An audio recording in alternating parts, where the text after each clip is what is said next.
Hello and welcome to the second Lean video from the third floor. Today we're going to talk about the recommend to order process, which we completely revamped a little more than a year ago.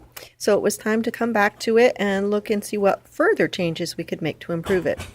You can see that the first thing that we did is that we changed the text at the top of the screen. This is the old one and now I'm panning over to the new one to make the policy information about requests bold so that it's easier to see and hopefully more people read it and pay attention to it.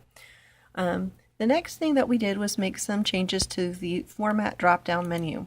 We have actually removed music CD, ebook, and e-audiobook from the new form. You can see they're no longer there.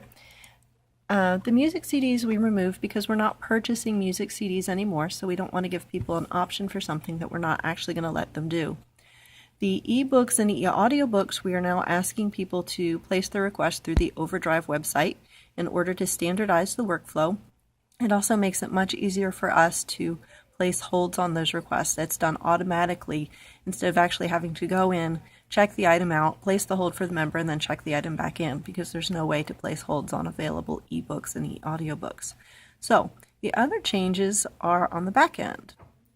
Another process improvement is that when we have requests that it turns out that we already own those requests, when David does his research to make sure that we don't have it before we purchase it again, he's already in workflows and looking up that item.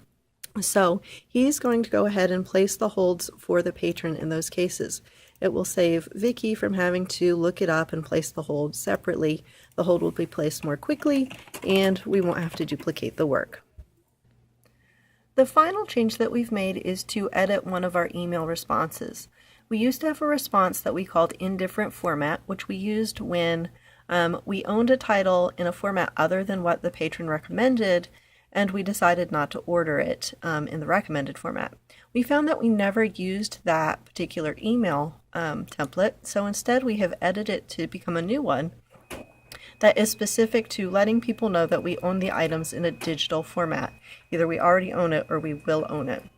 This email, because it's specific to digital, allows us to provide more directions about how to go about using the resource and getting help if they need it. So those are some improvements that we have made to the recommend to order process, and we're really excited to implement them.